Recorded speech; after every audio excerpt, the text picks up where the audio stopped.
Kirby, you had a question for Jessica. Yeah, Jessica, talk to us a little bit about, let's say somebody out there has been in an accident, family member's been in an accident.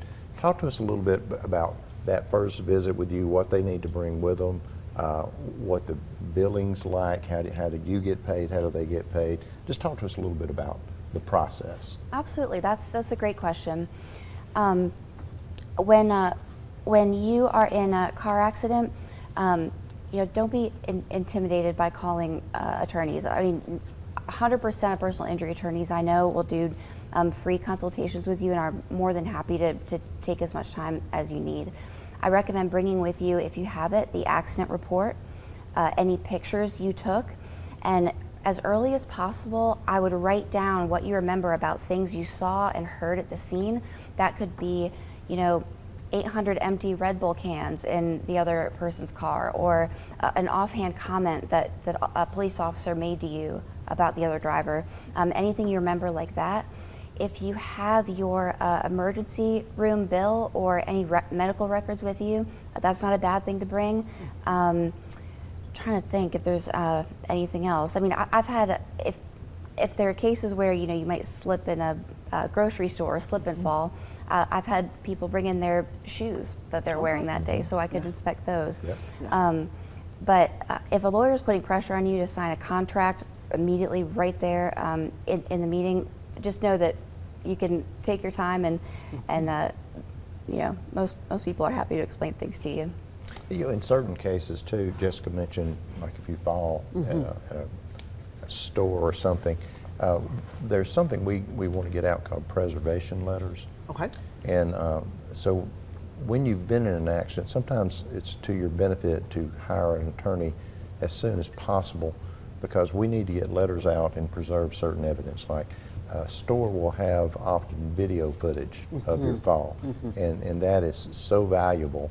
And the systems that most companies use only retain that for a certain length of time. Gotcha. Trucking accidents, the law only requires trucking cases to keep the logs, the driver's logs, for a certain period of time. So we have to get those immediately. And in a trucking case, we sometimes want to preserve the truck because we want to do a download on the truck, and we don't want any repairs done before we get that opportunity. So it's beneficial to get someone early, especially in a serious case. That's really good. And I know that you mentioned if someone's in the office not to feel pressured to sign a contract. Will you all talk about just how the payment system works? If someone comes in, do they pay you up front? How does that work in personal injury attorney cases? I can only speak for our firm, but at Farris, Riley, and Pitt, we work on what's called a contingency fee contract.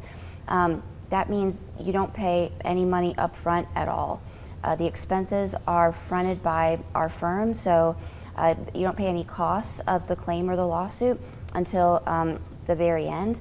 And if we only get paid if you get paid, right? So we both have the same goal, and that's to collect as much money for your claim as possible and as much as you deserve. But if your claim is not successful, then your lawyers don't get paid either, and those expenses are just eaten. So if don't worry, when people are in a wreck, they struggle to pay their bills and just even get to work sometimes. Yeah. So hiring a lawyer should not be an additional burden on top of that. That's well put, Jessica. I tell my clients, I put it to them this way: you will never get a bill from us. Wow. We don't even have a billing department. You will never get a bill from our firm. That's great. That's a great way to just kind of put people at ease and get them to really focus on what's important. Well, we like to tell folks that, once you retain us, your job is to take care of yourself and your family. Get better, get back to work, do the things you need to do to take care of your family, and set the claims and the evidence and the, all the things that go along with a lawsuit. Set that aside. That's what you're hiring us for. That's good. That's great. That's awesome.